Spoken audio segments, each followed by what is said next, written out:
අද අපි අන්දරවැව විහත්තාවේ අපේ යාළුවෙක්ගේ ගෙදරක ඉන්නේ. මේ ඉන්න තාත්තා, ලක්කනයි ඉන්නවා, පුතා ඉන්නවා. කොහොම අපේ හිච්චි මාමා? මේ තමයි හිච්චි මාමා. හිච්චි මාමා දරුණු පෙනුමක් තියෙන මිනිස්සු.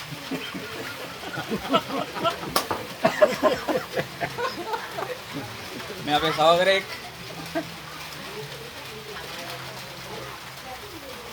මේ තමයි උදේට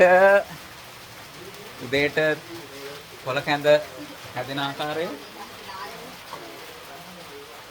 මේ ඉන්නේ අපේ ආදරණීය ගෙවලිය අම්මා. මේ තමයි අම්මා. මේ නංගි මොන වහගෙන ඉන්නවා.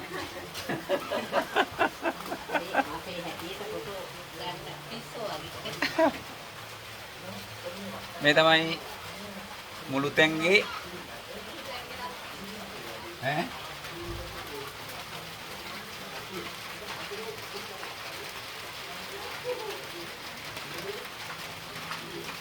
මේ තමයි වී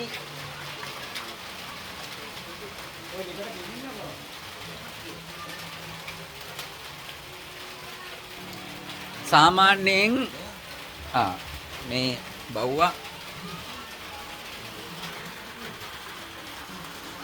ලගල ඉන්නවා.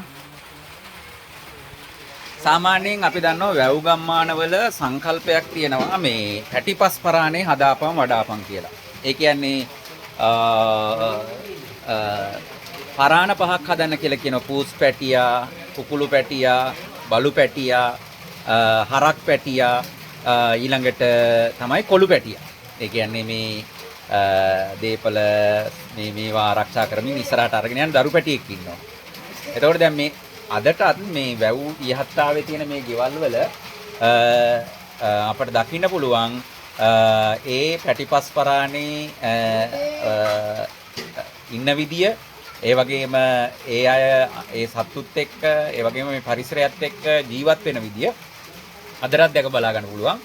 විශේෂයෙන්ම හේනට ගියාම එහෙම නැත්නම් වගාබිමට ගියාම හමු වෙන මුගුණු වැන්න, සාරණ, පොල්පලා ඒ වගේ දේවල් නෙලාගෙන ඇවිල්ලා රාත්‍රී කාලේ වෙද්දි මේ වගේ තෝරලා ලුණු විල අර අපි පෙන්නුව විදියට ඒව තෝරලා උදෑසන කාලයේදී ඒ කට්ටිය කැඳ හදාගෙන බොනවා. ඒක ඉතාමත් හොඳ ප්‍රතිශක්තිකරණ හැකියාවක් තියෙන පානයක්. එතකොට අද දවසේ අපි ගත වෙන්නේ මේ ස්ථානයේ තමයි.